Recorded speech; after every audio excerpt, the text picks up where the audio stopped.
Welcome to Genesis Unleashed, where we unleash the truth of Genesis. And ask the question, how do living fossils remain unchanged over millions of years?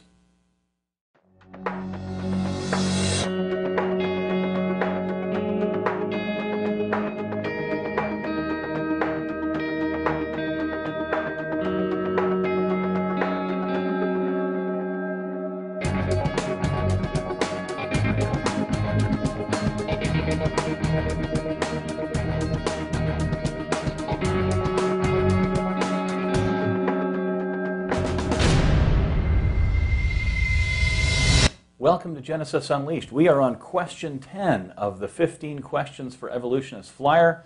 Having a great time going through this series. All right, question 10. How do living things remain unchanged over supposed hundreds of millions of years if evolution has changed worms into humans in the same time frame? Professor Gould wrote, "The maintenance of stability within species must be considered as a major evolutionary problem." Living fossils. Living fossils. And there's a web link there. Yeah, you can see it on the screen there, creation.com/living fossils, and get more information there about fossils that are living. Kind of a strange term. When are fossils living? Well, there's been a gentleman, Dr. Werner, who has done a kind of a definitive study on living fossils. And a huge book. A huge book. He's got a video series. Now, he graduated from the University of Missouri with a distinction in biology. He received his doctoral degree in medicine at the age of 23 and practices emergency medicine in St. Louis. And he actually defines what living fossils are for people. And that is this: living fossils are fossilized animals and plants that look similar to modern organisms. And he says, I became interested in living fossils as a tool to test evolution. And so, yeah, he's got a great book and a great video series on that. Okay, and he said this. He says, living fossils provided me with a simple way to test evolution. If evolution did not occur, animals did not change significantly over time, and if all of the animals and plants were created at one time and lived together, humans, dinosaurs, oak trees, roses, cats, wolves, etc., then one should be able to find fossils of at least some modern animals and modern plants alongside dinosaurs in the rock layers. Right. Now that's sure to get the attention of some people. I mean, wait a minute. Humans, dinosaurs, and things like mammals, and that's not, if you go to a museum, that's not what you see in the museum displays, is it? Right. Now, he did a definitive work here. He traveled over 100,000 miles and took 60,000 photographs. If you see his book, it's spectacular. One of those great coffee table books, you know. And he filmed a television series, Evolution: The Grand Experiment.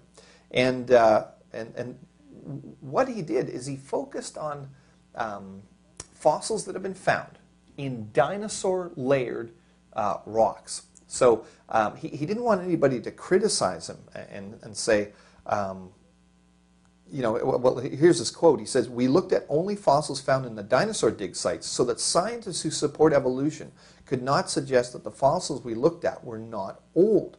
All the fossils we used for comparison were found in dinosaur rock layers, Triassic, Jurassic, and Cretaceous."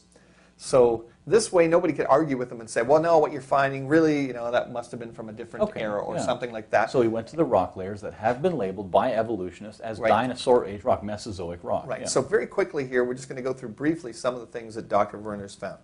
He found fossilized examples of every major invertebrate animal phylum living today, including arthropods like insects, crustaceans, etc., shellfish, starfish, corals, sponges, worms, earthworms, and marine worms, all sorts of interesting things like that. Yeah, he's found modern fish, amphibians, and reptiles, cartilaginous fish, sharks and rays, bony fish such as sturgeon, paddlefish, salmon, herring, flounder, and bowfin, and jawless fish like the hagfish and lamprey have been found in dinosaur layers, and they look the same as modern forms. That's right. He's found modern frogs, salamanders have been found in dinosaur dig sites. All of today's reptile groups have been found in the dinosaur layers, and they look the same or similar to modern forms. So he's found snakes like boa constrictors, lizards, ground lizards, gliding lizards, turtles, box turtles, and soft-shelled turtles, things like alligators and crocodiles, etc. And they look like their modern counterparts.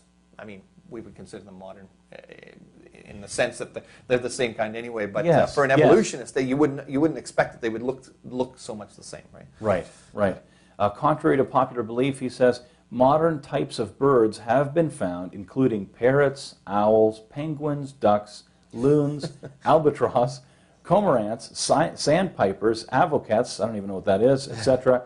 When scientists who support evolution disclose this information during our TV interviews, it appears that they could hardly believe what they were saying on camera. That's right. Even for when evolutionists find out, I've seen this happen many times at my presentations when I do a talk on dinosaurs, and I say, look what they found with the dinosaurs. You can see people like, wait a sec, I never heard that before, and even evolutionists themselves, are kind of surprised. So they've also found many mammals. Many people, saw that graduated chart that you were taught about evolution, that only these creatures lived here, then these creatures. But look at what's happening here now. Mammals aren't generally considered in displays with dinosaurs. Well, not at all. He says at the dinosaur dig site, scientists found many unusual extinct mammal forms. But they've also found, so they've found things that are extinct, but they found things that look like squirrels, possums, Tasmanian devils, hedgehogs, shrews, beavers, primates, duck-billed platypus. He actually said in his book that he didn't know how close these mammals are to the modern forms because he wasn't able to see them. He's read research papers about these things, and you can go online, and I've done the same thing, but they're not displayed in modern museums. Okay, so they only make it as far as the research papers by evolutionary paleontologists, obviously, who dig these things up. Right. And they never get to the public arena. Well, that's kind of a strange thing, seeing Interesting. how many have been found. Right? Elsewhere he says this, few are aware of the great number of mammal species found with dinosaurs. Paleontologists have found 432 mammal species in the dinosaur layers. Almost as many as the number of dinosaur species. That's amazing. These include nearly 100 complete mammal skeletons. But where are these fossils? He visited 60 museums, but didn't see a single complete mammal skeleton from the dinosaur layers displayed at any of the museums. Right. So they found them. They found them in dinosaur layers. They should be on display in museums because if you're going to a museum and they're showing you that, okay, this is what lived at this time. This is what the land was like and what was living at the time. How come they don't show the mammals? It's very, very curious. We could do that. Have a velociraptor chewing on a little furry bunny rabbit or something. Or a duck or something. Or a duck. And by the way, just people think of the animals that are moving around, but plants, not just the animals. In the dinosaur rock layers, he found fossils from every major plant division living today, including flowering plants, ginkgos, cone trees, moss, vascular mosses, ferns, fossil sequoias, magnolias, dogwoods, poplars, ferns, horsetails. They've all been found at dinosaur dig sites. I know when you go to the Tyrrell Museum today in Alberta, in Canada, a world-class dinosaur museum, and you walk in, and one of the first displays, of course, you walk into the main area, and there's this family of tyrannosaurs, and they're in a pine forest. And I remember seeing that because I was there twice, and the first time they didn't have that exhibit. And when I saw the exhibit, that was one of the first things I said, oh, wow, they're in a pine forest now.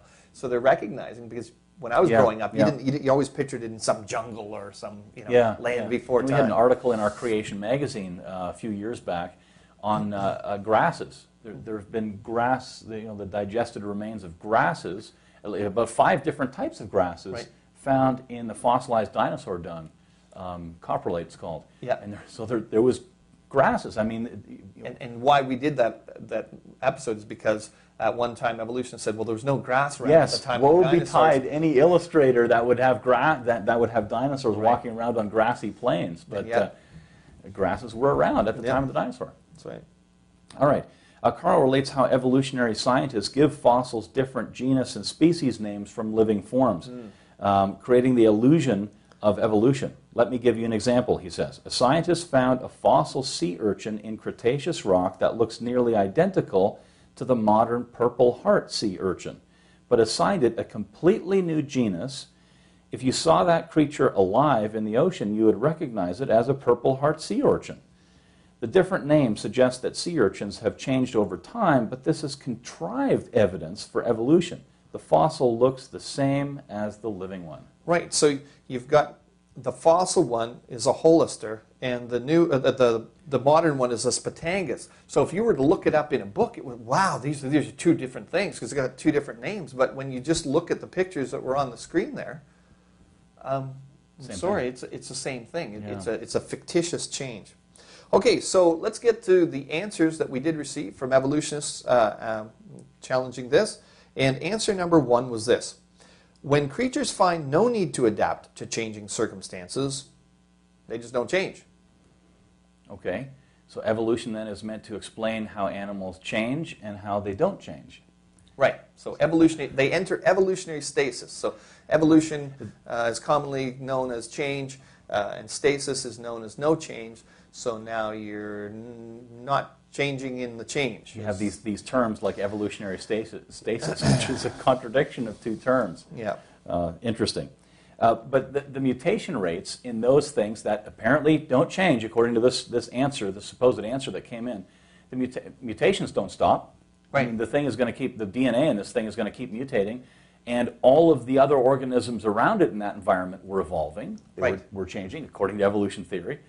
So it doesn't answer the question. The environment doesn't change the mutation rate, right? Right. The DNA is still going to replicate, and it's still going to have random chance accidents. And that's what a mutation is. So the environment's not going to prevent that from happening. So random chance accidents are going to happen in the DNA of these creatures, whether or not their environment changes or not. Right. In the evolutionary scenario, that should lead to changes in living things, all living things. There shouldn't be any stasis. Exactly. And by the way, everything around that creature doesn't necessarily mean that it's, if the environment's perhaps not changing that much, what about the other creatures that are coming in and out of the environment? What about things like bacteria in that environment? I mean, this is really not a very good argument because evolutionists say that there were vast changes in environments over the millions of years. So to assign any one area on the planet an environment that just simply does not change so that the creatures in that area did not change. And then mutations somehow stop producing any change. Yes. And it's not a very good answer. Yeah, that's right. We had another answer come in. Answer number 2, worms didn't change into humans. We still have worms today. Rather, worms and humans have a common ancestor if you go back far enough. You're laughing already. Yeah, because who cares? That's not an answer to the question that we posed, which was, why are there... why do they stay the same? Why do we have living fossils? Right. Why do we have that term, living fossil? As a matter of fact, now, I guess to answer the question, there is an article on our website where some evolutionists actually say that we came from worms, by the way. So leading evolutionists are saying we came from worms, and you can check that out, creation.com/evolution-in-action-or-evolution-inaction. Okay, but it's really nice and short. But it's not an answer anyway. Even if evolutionists said, okay, no, there was a common, you haven't answered the question. No, it's unrelated. So these are pretty poor responses to this particular challenge to the evolutionists. Why do we find living fossils? Why do we find things alive today that are represented in the fossils and the fossils of these that are identical to these things living today are supposedly, in some cases, hundreds of millions of years old? Right. There's lots more information on creation.com. There's now over 8,500 articles. That's not a verbal typo. Yeah. 8,500. There's lots of information on creation.com. And you can certainly look up the other 15 questions. We will have videos coming out shortly on the remaining questions as well.